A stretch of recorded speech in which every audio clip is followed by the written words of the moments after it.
जी, आप लोग क्वेश्चन कर सकते हैं कोई भी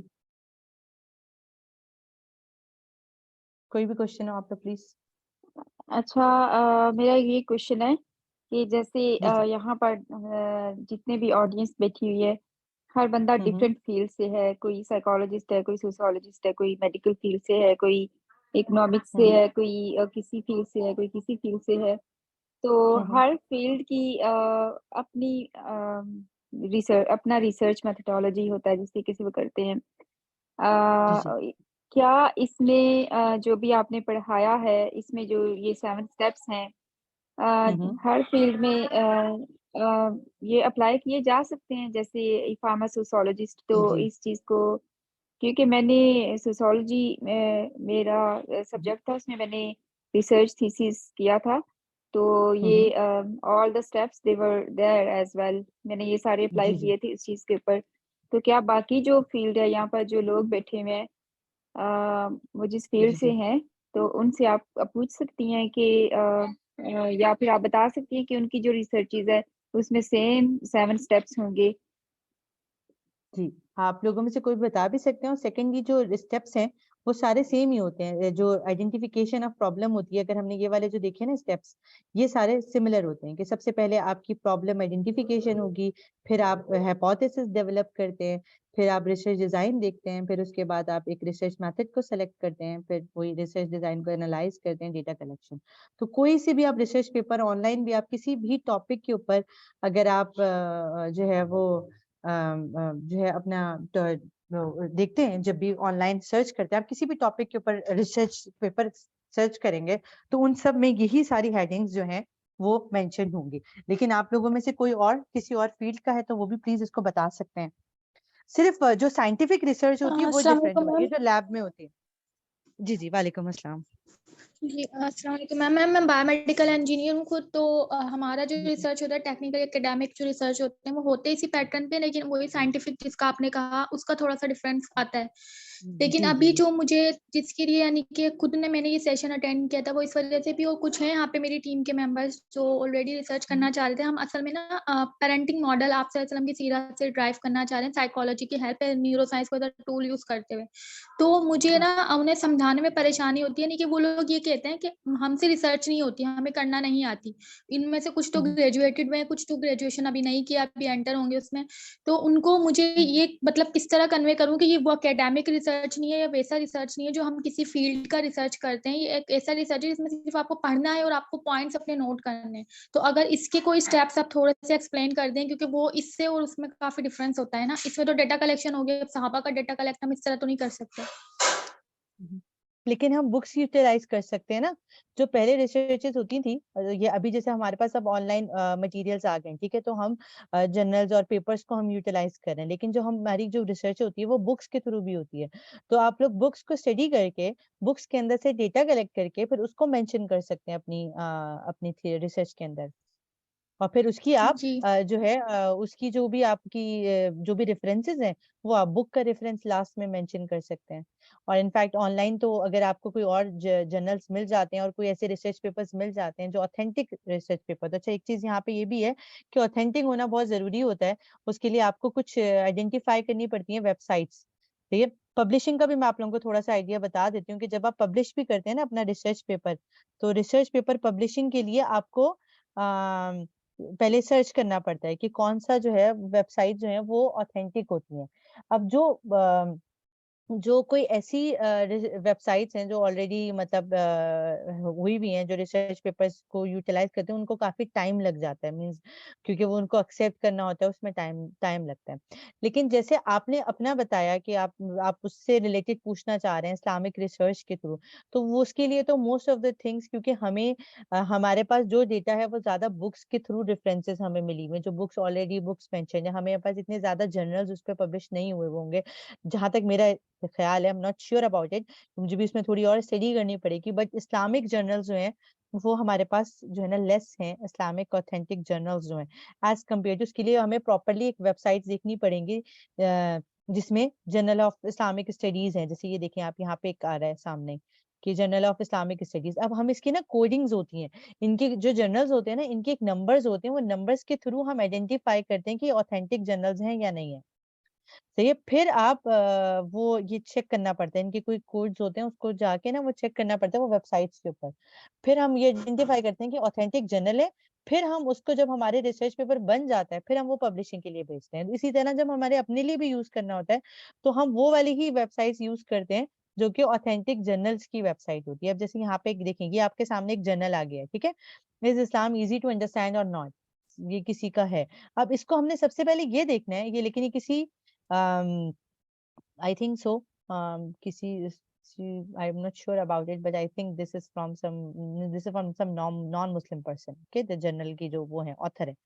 अब आपने खुद इसकी रिसर्च करनी कि ये ऑथेंटिक है, इसके ऊपर जो है मतलब इसकी इसकी पब्लिशिंग तो ऑक्सफोर्ड यूनिवर्सिटी प्रेस के थ्रू है, ये ऑथेंटिक लग रहा है क्योंकि इसके अंदर DOI भी इन्होंने मेंशन किया हुआ है, इसकी वेबसाइट वगैरह। लेकिन हमारे हिसाब से ये आ रहा है नहीं आ रहा है, इसके अंदर जो चीजें हैं मेंशन, वो आपको क्या लग रही है, मतलब किस तरीके से। देखिए फॉर एग्जांपल मैं कोई और उठाती हूँ, किसी मुस्लिम, ये सब जो है ज्यादातर इसमें जो है वो है जी, the house of the prophet और the mosque of the prophet, okay. अब आपने ये देखा, ठीक है। अब इसमें एब्स्ट्रैक्ट है, इसमें इसके बारे में बताया हुआ है सारा। अब इसमें आपको ना डाउनलोड करना पड़ेगा, ये डाउनलोड होगा।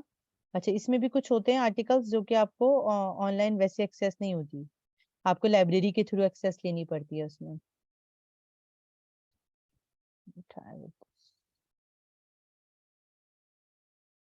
ये उन्होंने वो किया हुआ है, वो साइन इन करना है इसके अंदर, ठीक है। तो अब अच्छा, अभी आप इसको पढ़ेंगे, फिर इसको आपको ओपन करना पड़ेगा, इसके लिए आपको साइन इन करना पड़ेगा। साइन इन करके फिर आप जर्नल ओपन करेंगे, जर्नल ओपन करके आप उसकी पूरी स्टडी करेंगे, ठीक है, वो रिसर्च पेपर को।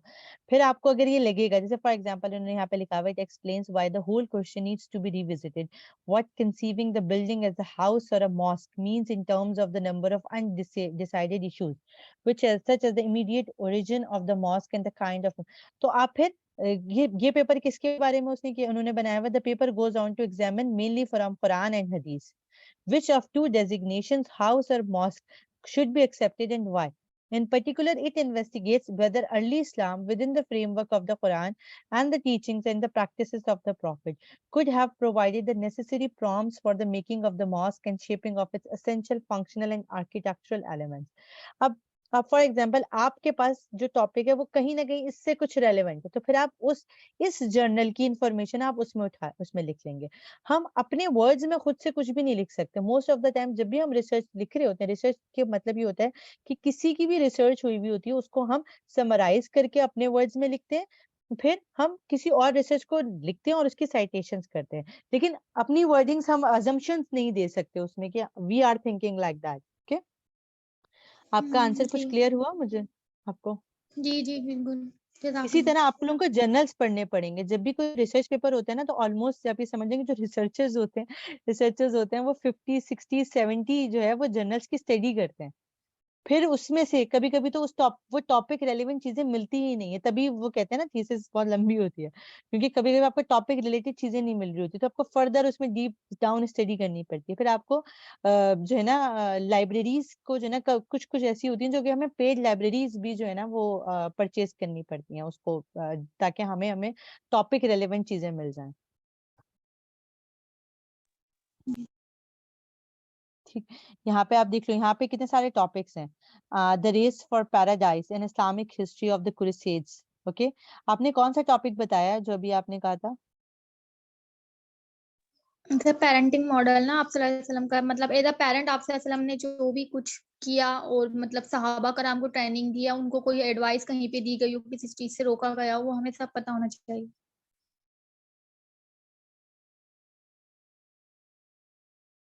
ये देखें, अब यहाँ पे कुछ आना शुरू हो गया, role of parents in Islam from Islamic law, ठीक है। अब ये जब आपने इसको स्टडी किया, ठीक है, perspective study of Muslim families in एम्बैंग, ये किसी विलेज की स्टडी है, ठीक है, यहाँ पे उन्होंने स्टडी की है जाके।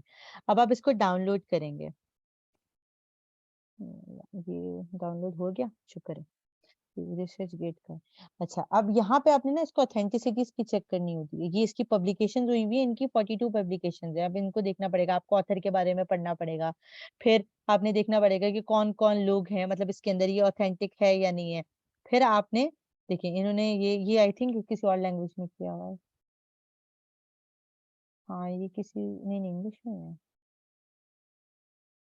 ये सब इन्होंने, ये पूरी देखिए, ये role of parents in parenting from Islamic perspective. अब आप इसकी स्टडी करो फॉर एग्जांपल, ठीक है। अब आपके पास जो मॉडल आप प्रिपेयर करना चाह रहे हो, उसमें अगर इसकी कोई रेलेवेंस आ रही है, तो आप यहाँ से अपनी कोई भी एक ऐसी चीज जो भी आप इसमें से अपनी रिसर्च में इंक्लूड कर सकते हैं, ठीक है। कि अगर आपको इसमें से कुछ ऐसी चीज लगेगी जो कि आपकी रिसर्च रेलेवेंट है, अब आपको ये पूरा जर्नल पढ़ना पड़ेगा, ठीक है। इसमें से आपको देखना पड़ेगा, फिर आपकी सर्चिंग, जब आप सर्च करते हैं ना, तो आपने कीवर्ड्स यूज करने पड़ते हैं, जैसे कंसेप्ट ऑफ पेरेंटिंग इन इस्लाम। अब ये अगर आप इसको देखें, अगर आप इसकी स्टडी कर लें थोड़ी सी, ये concept of parenting in Islam कहाँ गई है? अभी आ गया। Parenting in Islam is known by several terms as in फिक, नेमली कफाला एंड हदाना, right. The meaning of the two terms is maintenance or nurturing according to Zuhaili। अब इन्होंने यहाँ पे कुछ वो दिया हुआ है, इसको आपको सर्च करना पड़ेगा कि ऑथेंटिक है या नहीं, क्योंकि अब हम जब दीन की काम कर रहे होते हैं, तो हमें बहुत ज्यादा एहतियात से हर चीज हमने इसमें ना बहुत ज्यादा डीप डाउन स्टडी करनी पड़ेगी, ठीक है। तो होपफुली कुछ क्लियर हुआ हो, राइट? जी जी अच्छा, मेरा एक क्वेश्चन जी जी। कि हम पुरानी रिसर्चेस को भी कभी कभार रिजेक्ट करते हैं अपने उसमें, जैसे कुछ साइंटिस्ट हैं जो, फॉर एग्जांपल एक न्यूरो साइंटिस्ट थे, उन्होंने एक पुरानी रिसर्च को भी रिजेक्ट किया था और उन्होंने अपना खुद से हाइपोथेसिस निकाला था और अपनी खुद से प्रूव करी थी। तो इसमें से पुरानी रिसर्चेस को भी तो रिजेक्ट करते हैं ना, तो पुराने जर्नल्स जी को भी कोई रिजेक्ट कर सकता है क्या, ऐसे जो जर्नल लिखे हुए हैं? जी और जी, फॉर बिल्कुल एग्जांपल बिल्कुल, कोई, इसीलिए जी जी, बोलिए जी बोलिए। आप बताएं। नहीं नहीं, आप आप बोले। बताएं, मैं बाद में पूछ।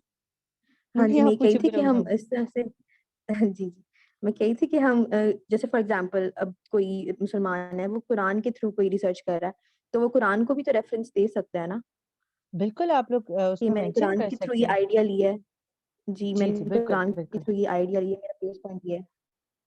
जी सही। बिल्कुल, आप अपनी जब आप जी आप रेफरेंसेस बताएं। इंक्लूड करेंगे, उसमें आप इंक्लूड कर लेंगे, सही है। और सेकेंडली जो दूसरी चीज ये आपने पूछी है, फर्स्ट क्वेश्चन आपका रिलेटेड था कि, सॉरी मैं थोड़ा सा, आप दोबारा रिवाइज कर प्रीवियस दीजिएगा फर्स्ट।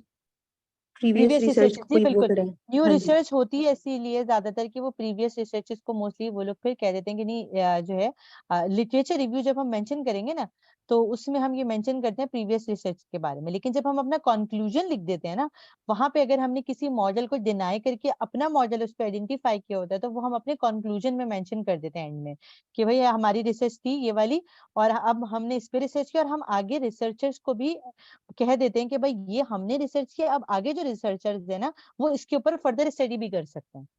सही है, हम उसमें कोई ऐसा पॉइंट इंक्लूड कर दें तो हम आगे रिसर्चर्स को बताते हैं, तब तभी वो रिसर्च जो है वो जी चलती ही रहती है इंक्लूडेड। जी, शुक्रिया। ठीक है जी। अच्छा, जी आप थैंक लोगों यू। का कोई भी क्वेश्चन है तो वो आप लोग कोई और क्वेश्चन है किसी का? जी, जैसे अगर किसी को जैसे टीम को जब कोई रिसर्च के लिए लीड कर रहे हो, उसमें रिसर्चर्स मेजरली ऐसे होते हैं जो यानी कि जिनको करना नहीं आता, तो मैंने उनके लिए 2 मेथड अप्लाई किए थे, जिसमें एक क्लोज्ड एंड एक ओपन एंड। मतलब सिर्फ मैं टॉपिक बता दूं, आप खुद ही यानी कि आपके पास फुल है कि आप कोई भी किताब पढ़ें, कुछ भी कहीं से भी करके लाके दें मुझे ना। और एक मैंने क्लोज एंड दिया था, जब वो मुझसे कंप्लेन कर रहे थे कि हमें किताबें भी नहीं मिल रही, हमें ये भी नहीं मिल रहा, हमें वो भी करना नहीं आ रहा, तो मैंने किताबें कुछ उन्हें सिलेक्ट करके कुछ रिसर्च पेपर खुद पहले करके उन्हें दे दिया। तो अगर उसमें से भी उन्हें कलेक्ट करना नहीं आ रहा डेटा, तो फिर मैं मतलब मुझे उनको किस चीज की ट्रेनिंग देनी चाहिए पहले? अच्छा, आपको ना उसके लिए थोड़ी चीजें ब्रॉड रखनी पड़ेंगी। आप उनको जो है कीवर्ड्स आप उनको समझाएं कि ये कीवर्ड, जैसे अभी आपने मुझे बताया कि इस्लामिक पेरेंटिंग मॉडल है, ठीक है। अब इस पे जब मैंने सर्च किया तो आपके सामने कितनी सारी चीजें आ गई। आपने उनको बस ये समझाना है कि वो किस तरीके से ऑथेंटिक चीज आपको निकाल के दें चीजों को, समझ रहे हैं आप बात को। आपने उनको ये आइडेंटिफाई करवाना है कि जो आप वो डेटा कलेक्ट करें, जो चीज वो पढ़ें, उसको वो कितनी ऑथेंटिसिटी से। अब फॉर एग्जांपल कि यहाँ पे इन्होंने इसने किसी बुक से लिया हुआ है, ठीक है, वॉल्यूम 9। अब आपको ये देखना पड़ेगा कि ये जर्नल जो है, ये जर्नल में पब्लिश हुआ हुआ है किसी ने, फिर इसके नंबर्स होते हैं जर्नल्स के, ये रहे। आपने ये चेक करना पड़ेगा कि ये जो डेटा, ये जो इसका ऑथर है, ये कितना कितना जो है ना ऑथेंटिक है, उसकी कितनी पब्लिकेशन हो सकती है, इसकी प्रोफाइल भी ओपन हो जाएगी यहाँ पर, ठीक है। आपने सी प्रोफाइल देख ली, सही है, जकार्ता इंडोनेशिया, ये सब चीजें। तो आपको ये चीजें सब आइडेंटिफाई करनी होती हैं कि जो जिसकी डेटा वो कलेक्ट करके ला रहे हैं, वो ऑथेंटिक रिसोर्स के थ्रू ला रहे हैं या नहीं ला रहे हैं। अदरवाइज आजकल तो इतना इजी है, क्योंकि ऑनलाइन इंटरनेट है हमारे पास, तो हम इंटरनेट को यूटिलाइज करते हुए बहुत सारी चीजें इजीली हम कर सकते हैं। बुक्स भी आपको ऑनलाइन मिल जाती हैं, वो बुक से डेटा कलेक्ट कर सकते हैं। और जो की वर्ड्स होते हैं ना, वो बहुत ध्यान रखने पड़ते हैं। फॉर एग्जाम्पल आपने बताया था इस्लामिक पेरेंटिंग मॉडल, अब ये रिसर्च गेट की वेबसाइट है जैसे, पेरेंटिंग मॉडल, ये देखें अब इसके ऊपर आना शुरू हो गए सारे रिसर्च पेपर्स। आप देख रहे हैं Islamic parental model to increase family literacy, mixed study method, इसमें उन्होंने दोनों मेथड यूज किए हुए हैं, आपका क्वांटिटेटिव और क्वालिटेटिव रिसर्च दोनों ही है, तभी ये मिक्स्ड स्टडी मेथड है। फिर Islamic parenting patterns, the concept of Islamic parenting in the era of Islamic moderation, देखिए आप कितने सारे यहाँ पे आपके रिसर्च पेपर्स आ गए। अब इसमें से वो उनको आपको ये आइडेंटिफाई करना है कि इन्होंने जो डेटा कलेक्ट करके इसमें मेंशन किया हुआ वो ऑथेंटिक डेटा होना चाहिए। सही है, बात समझ आ रही है जी आपको? जी क्लियर हुआ? देखिए इसमें कितने सारे जी Islamic parenting and motivation from parents and this influence on children's ability to read the Quran. अब इसमें से आपको कितनी चीजें मिल सकती हैं अगर आप इसको स्टडी करें कि इसमें कहाँ से कौन सी चीज दी हुई है डेटे में, डेटा कौन सा दिया हुआ है। इसी तरह बहुत सारे नीचे आते जाएंगे, पेरेंटिंग इस्लाम। और इसी तरह से आप अपने वेबसाइट ढूंढिए, जैसे ये रिसर्च गेट है, इसी तरह से ऑथेंटिक वेबसाइट्स आप देखो कि कौन से इस्लामिक पब्लिकेशंस की कौन से ऑथेंटिक वेबसाइट्स हैं, फिर आप उस पर फर्दर रिसर्च कर सकते हैं। होप क्लियर हुआ होगा, ठीक है? हाँ जी बिल्कुल, जज़ाकल्लाह खैर। No problem. सही है, अगर आप लोगों का और भी कोई क्वेश्चन है तो आप लोग डिस्कॉर्ड पे कर सकते हैं, ठीक है? जज़ाकल्लाह। ओके, तो मैं इसको फिर वाइंड अप करती हूँ। Thank you so much everyone, जज़ाकल्लाह, अस्सलाम वालेकुम। जज़ाकल्लाह, मैं थैंक मैं रिकॉर्डिंग ऑफ कर दूँ।